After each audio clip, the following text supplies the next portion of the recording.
Uminit na ba ang ulo nyo sa sunod-sunod na balitang kumakalat tungkol sa mga kababaihang walang kalaban-laban na ginahasa at pinatay ng mga taong lulong sa paggamit ng iligal na droga? Pasensya na, subalit ang topic natin ngayon ay isa na namang biktima ang natagpo ang wala ng buhay sa loob pa ng simbahan sa Leyte noon lamang nakaraang Lunes, March 17, 2025. At wala ng buhay nang matagpuan ang isang 13 anyos na dalagita pasado alas 9 ng umaga nitong Lunes, Marso 17 sa ilalim ng altar ng isang kapilya sa Barangay Hipusngo, Baybay City, Leyte. Ang nasabing biktima ay walang saplot ng matagpuan ng mga magsasagawa sana ng kanilang morning prayer sa nasabing simbahan. Samahan niyo po akong talakayin ng mga update sa kaso ng dalagitang si Mary Jane na walang awang pinaslang sa Baybay City, Leyte. Bago ko po ipagpatuloy ang ating kwento, sa mga bago po sa channel ko at nais sa mga ganitong klase ng kwento ng krimen na nangyayari sa loob at labas ng ating bansa ay maaari pong pakipindot ang ating subscribe button at notification bell para ma-notify kayo pag may mga bago tayong upload na videos. Ang simbahan ng Immaculate Conception Parish sa Leyte ay sikat na lugar na pinupuntahan ng mga panatiko ng simbahang Katolika. Maliban sa malawak at malaking gusali, ay mababakas mo pa sa kabuuan nito ang sinauna nitong istruktura. Ang nasabing simbahan ay itinayo noon pang 1852 at natapos lamang noong 1870. Maliban sa malaking simbahan na ito ay sa Baybay City, Leyte din matatagpuan ang 16th century old na chapel na matatagpuan sa Barrio Punta. Itinayo ang nasabing kapilya noon pang 1634. Marami din ang mga Kristiyano sa Baybay City, Leyte, kaya naman marami ang mga maliliit na kapilya kang matatagpuan sa mga barangay sa nasabing bayan. Isa sa mga kapilya na ito ay ang Santo Niño Chapel na matatagpuan sa Barangay Hipusngo, Baybay City, Leyte. Ang maliit na kapilya na ito ang nagsisilbing lugar dalanginan ng mga taga roon, lalo na nga ng matatanda. Medyo may kalayuan din kasi ang malaking simbahan at kalimitan ay maraming tao ang dumadayo para sa dinaraos na misa. Kaya naman sa maliit na kapilya na ito lamang nagtitipon-tipon ng mga taga-barangay Hipusngo para sa kanilang pagsimba. Kalimitan ay diniriwang dito ang misa ng isang lay minister o pare. Subalit sino mag-aakala na ang maliit na bahay pagsamba na ito ay siyang magiging piping saksi sa masakit na naging kamatayan ng dalagitang si Mary Jane. March 17, 2025, araw ng Lunes. Maagang binuksan ng chapel para sa mga taong pumupunta doon para manalangin. Sa pagpasok nila sa chapel ay agad na silang nagtaka dahil sa mabahong amoy na nagmumula sa altar. Nagkataon naman na ng mga araw na iyon ay 2 araw nang nawawala ang dalagitang si Mary Jane. Kaya naman kinutuban sila ng masama at agad na isinangguni ito sa mga pulis. Kasama ang mga tauhan ng Baybay City Police ay nagtungo sila sa lugar at sa kanilang paghahanap ay agad nga nilang natagpuan ang wala ng buhay na katawan ng dalagitang si Mary Jane sa ilalim ng altar. Wala itong saplot at nagsisimula na ring mabulok ang kanyang katawan. Kaya naman una nang hinala ng mga pulis na ang biktima ay ginahasa bago pinatay at itinago sa ilalim ng altar ng simbahan. Si Mary Jane ay isang mabait na bata, masunurin nitong anak, palakaibigan at higit sa lahat makadiyos. Sa katunayan ay member ito ng Immaculate Conception Parish Baybay Commission on Youth. Aktibo ang batang si Mary Jane sa mga aktibidad ng simbahan at kilala din ito sa kanila dahil sa pagiging magalang nito sa mga matatanda. Nag-iisa lamang na anak na babae si Mary Jane ng kanyang ama sa pangalawa nitong asawa, kaya naman lumaki ito sa pagmamahal ng magulang. Ang bahay na tinitirhan ng pamilya ay katabi lamang ng chapel. Sa harapan nito ay bakanting lote. Ayon sa salaysay ng ama ni Mary Jane noong Sabado ng umaga, March 15, 2025, ay may schedule siya ng dialysis. Nagganap na alas 7 ng umaga hanggang alas 12 ng tanghali. Kaya naman maaga siyang nagising. Bago umalis ng bandang alas 6 ng umaga ay gising na rin ang kanyang anak na si Mary Jane. Sabado kaya wala itong pasok. Nagpaalam pa siya dito na aalis para sa dialysis. Bandang alas 8:33 ng umaga ay tinawagan niya pa ang anak at tinanong kung anong ginagawa nito.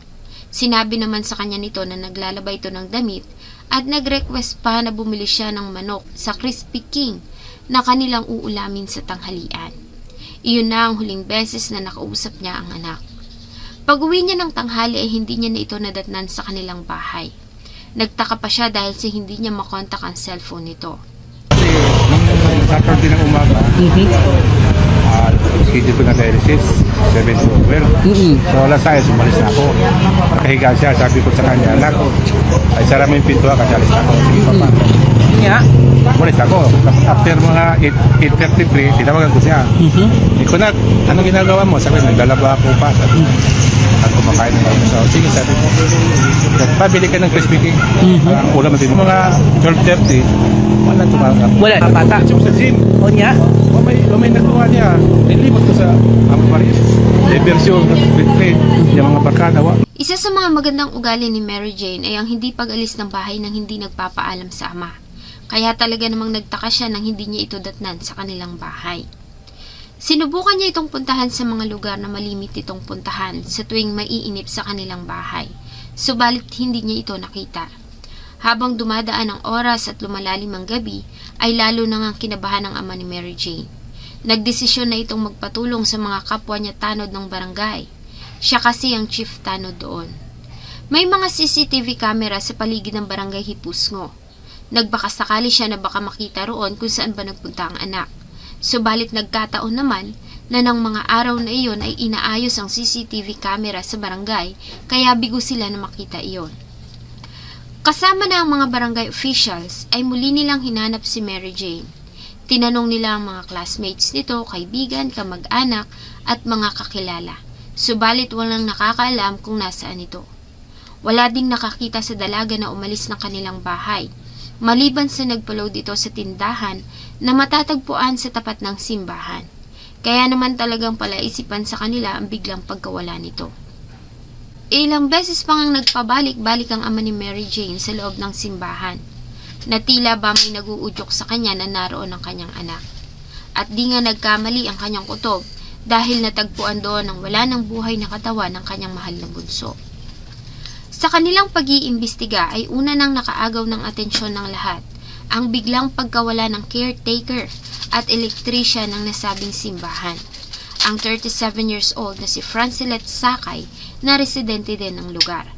Ayon sa report, ng araw na mawala si Mary Jane ay nasa simbahan ito dahil sa may mga nire-repair ito doon. Kaya naman ipinagkatiwala nila ang susi ng simbahan sa kanya. Ayon din sa ama ni Mary Jane, noong gabi na hinahanap niya ang anak, ay nakita niya ito sa labas ng kapilya. Kinausap niya pa nga ito kung nakita niya si Mary Jane. Sabi naman nito ay oo at nakita niya umano na may kausap na lalaki. Subalit hindi niya kilala. Nakita ko, dahil nung pauwi ako nagaling sa nag-ikot, kita ko yung suspect dito na yung nagtrabaho sa Dria. Ikaw nga, kung nakita mo yung anak ko, sabi niya, nakita ko, Chef, may kausap na anak at siguro Dria. Kung susunod na kita niya, iuban ko nung anak. Tumawag ko, kilala mo yung Chef. Hindi nga Chef eh. Papira ka naman, sabi.